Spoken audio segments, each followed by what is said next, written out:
Hi guys, my name is Adnan Hasbi and I'd like to wish you a warm welcome to another episode of Rambling of an Analyst. In today's episode, we're going to discuss a little bit about, as per what the title says, Maybank stock managed to rebound by 17% within 2 months. Amazing, if you ask me, in a nutshell. So let's just do a small recap. I remembered as at the end of September, I talked a little bit about how the stock market took a little bit of a beating. And at that point in time, I still remembered saying that since the stock market took some beating, I said, guys, start investing right now. Now is the best time.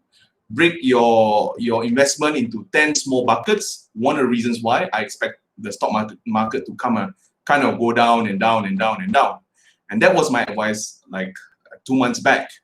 And if we can recall, at that point in time, the number of COVID cases increased, but there was no lockdown. However, there were a little bit of political instability. And if we were to invest in Maybank at that point in time, I think we will catch it a bit around $7. But having said that, today, if you look at Maybank, it is at 8.30. So to put everything in perspective, should any of you guys listen to my advice maybe 2 months back and invested in Maybank at 7 ringgit, today is already 8.30, you will sit quite pretty on gains of 17%.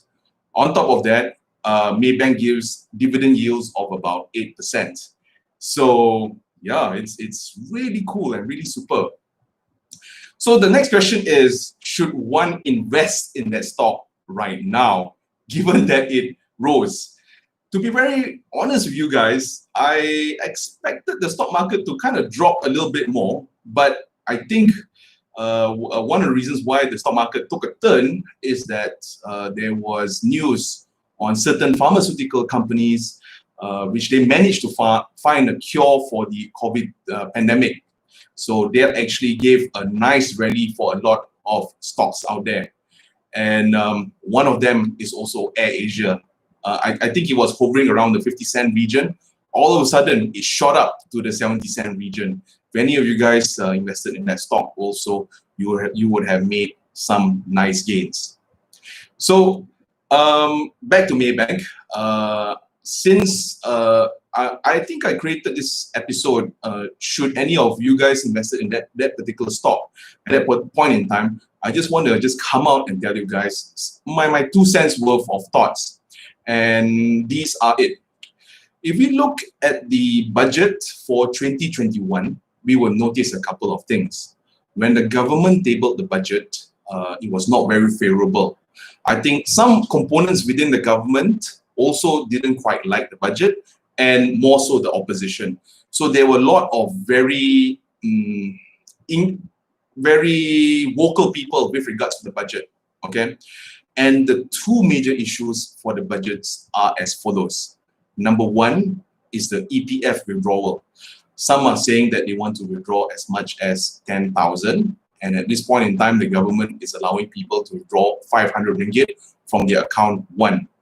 The whole premise of allowing people to withdraw 10,000 is, how would someone start a business with only 500 ringgit per month in their coming into their pockets? That's the first premise. The second premise is that a lot of people are arguing that since EPF money is our money, so essentially we are withdrawing against ourselves. We are not worrying against anyone. So that's one of the reasons why there were a lot of oppositions asking the government to ramp up the amount of EPF withdrawal. Should the ramp up be approved, what's going to happen is that we're going to see much more economic activity, and that will spur our economy out of this particular recession. So that was the first issue many oppositions are talking about. The second issue many oppositions want from this particular budget is that they want the moratorium to be extended. And should the moratorium be extended, what may happen is that it's going to put a negative catalyst to a lot of banking stock. So right now, Maybank is at 8.30. The question is, should we buy, hold, or sell? I've been asking myself this question even before I even recorded this episode. I wanted to, sound like I knew what I was doing. But to be very honest, at this point in time, there's just so much of uncertainty on what's going to happen with regards to the budget. I think for us to make an informed decision, let us wait for what the government are going to say with regards to the EPF withdrawal and also the moratorium. And I think it only makes sense if both of these two issues are approved. And as I mentioned, one of the reasons why, if you look at the M40, a lot of us M40, we take debt. So we take debt to buy a car, we take debt to buy a house. So a lot of us actually have debt. And should the government allow some moratorium and will allow an injection of money inside, and if any of the M40, they will have a small buffer, and with that small buffer, they can start a business. And we'll never know if the business does very well. We can actually spur new economic activity within the Malaysian economy, I guess. So I think it really makes sense for this two to be approved. But having said that, it's a lot of money, and the government is also grappling with paying a lot of things. They, like I said in my previous episode, they want to restart the economy by investing in infrastructural projects. When the infrastructural projects were to come online, there's going to be jobs. And when there's going to be jobs, then there's the people in the country will also prosper. So there's going to be a lot of money being circulated within the economy. So, like I said, this 10,000 could be a little difficult, and the moratorium also could be very difficult. So with that, that's one of the reasons why opposition is talking about it, the governments are talking about it, but there is no final decision at this point in time. Okay, so I just came out just to talk to you guys with regards to Maybank. I guess in conclusion, what should one do with Maybank? If you're sitting pretty on a 17% gain and you have 8% dividend yields for at this point in time, what should you do with the EPF withdrawal? That are the main issues. Typically, if the government has a big majority, if they were to give this proposal, it will have a green light.